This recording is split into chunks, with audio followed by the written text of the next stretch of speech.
Arjun Erigaisi is nowhere to be seen. There he is, arriving a little late to the game. Maybe he was just preparing a bit for the game, perhaps. But Arjun takes his chair. Magnus actually goes and gives the bottle of water back because it was this bottle with soda, I think, not the one without gas.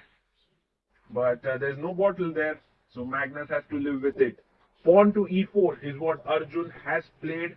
Magnus comes back and the game has begun. This is going to be very exciting. The world number one takes on India number one. e5 played by Magnus. Arjun brings out his knight to f3. Knight comes out to c6. And we have the Rui Lopez on the board.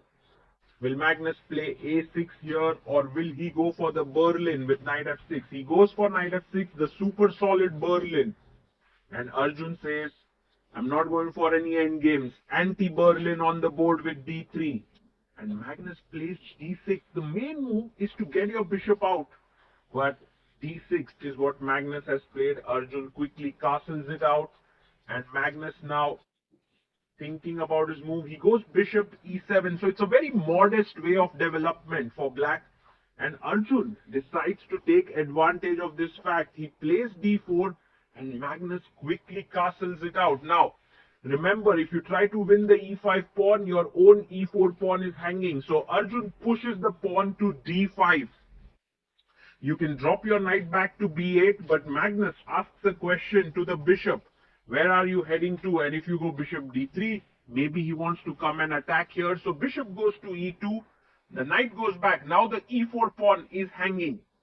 So Arjun has the space, while black has excellent pawn structure.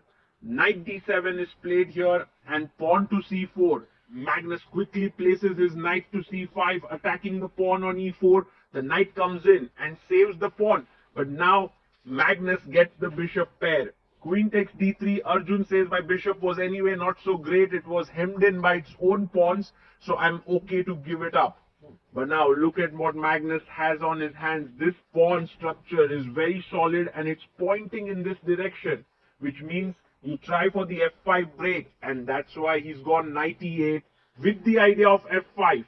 Arjun says, I have to start playing on the queen side. He wants to use his pawns to create some kind of a breakthrough on the queen side.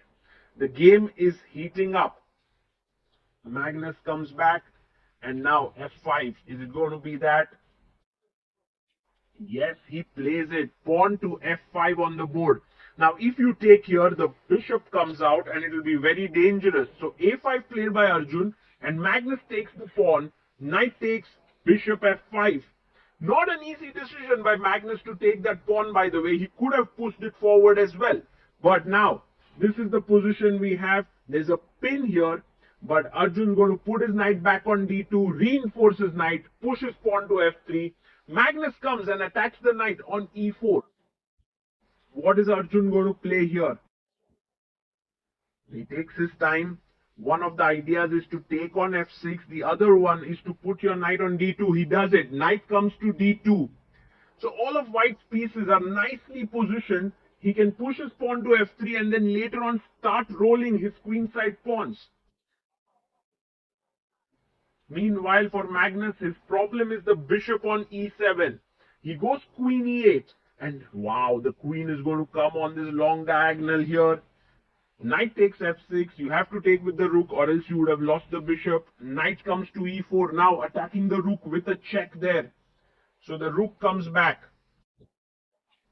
And now Arjun has a very solid knight on e4. He pushes his pawn to f3, reinforcing the center. Queen g6, putting pressure here.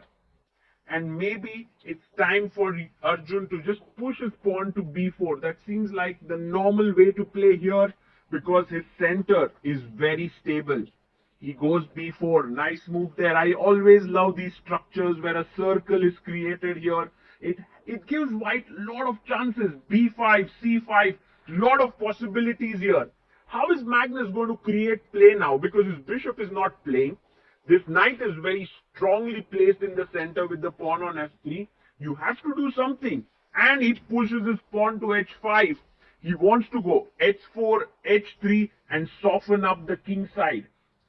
Arjun now can push his king to h1 so that after h4 he can push h3 and the pawn wouldn't be hanging.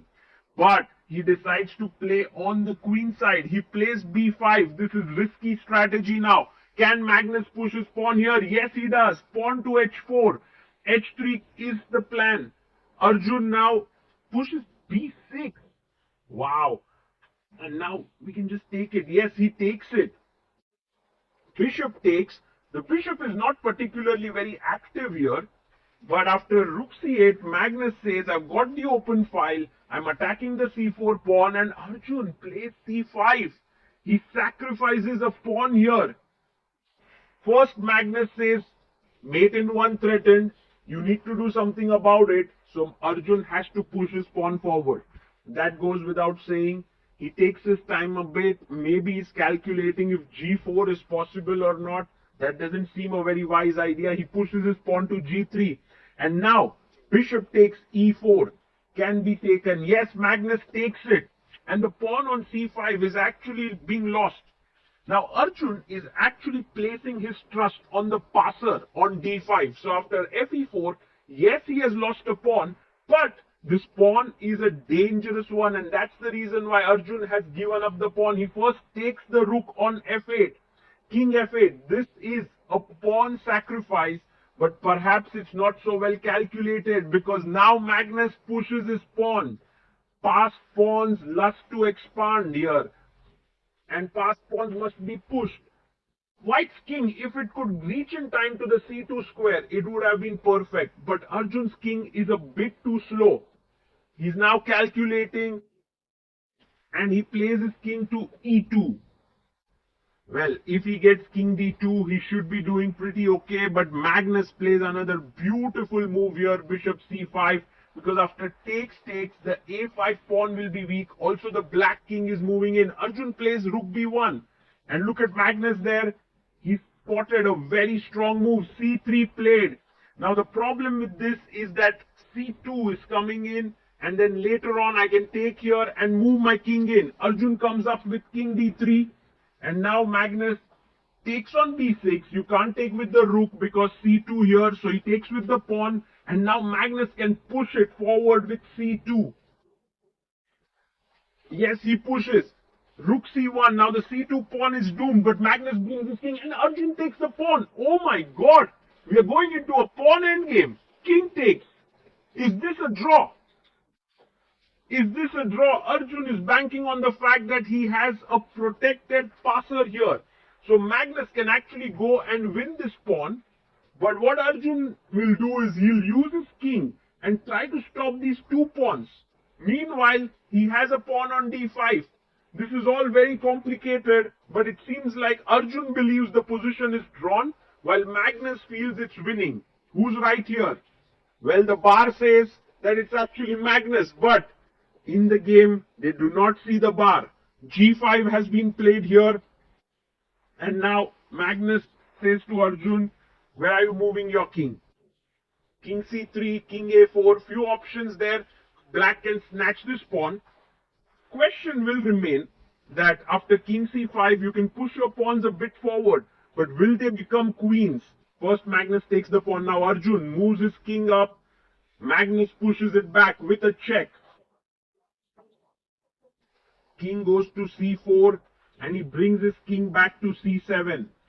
Arjun moves forward here to b5, then pawn to b6. Yes, he plays his king to b5, pawn comes up to b6. And right now the white king is quite well placed on b5. But look at how Magnus first goes to d7. So that when the king comes to b5, he goes to d6 and now snatches the c5 square. This is called as wasting a move. Now a4 pushed. So the king tries to stop it and b5. These two pawns are very good friends of each other. But now the important thing is going to happen next is the black king is going to come in. Because the white king has to move away. Where is Arjun going to play his king? King a3, king c3. He brings his king back to a3 and now Magnus quickly plays king to c5.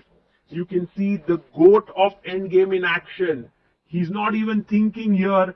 He knows it's winning. He pushes his pawn forward.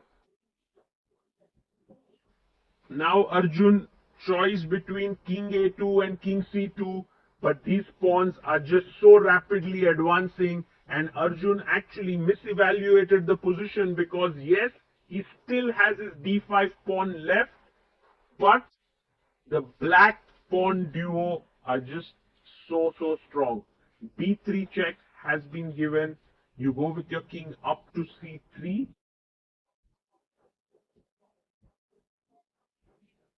Yes, he plays his king to c3, and Magnus now plays king b5. Once again, a waiting move. If here white could just pass, then maybe this position is drawn.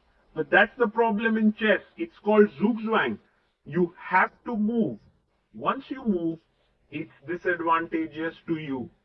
And Arjun now reluctantly plays his king back, king to d2. It wouldn't have helped even if he went king b2, because now king b4 and these pawns would be very strong. So he goes king d2, Magnus pushes his pawn to a3, king c3, pawn moves to a2, king b2. Now finally, the black king has to stop controlling this d pawn. And that's what Magnus does. He comes king c4, lets the pawn advance. King d3's idea is a1, king c2. So for example here, and this is absolutely winning. Arjun resigns because even if he made a queen, there was check, and it's a checkmate here. Reason why Arjun resigns here, but look at him. He wants to learn from Magnus even after the game has ended.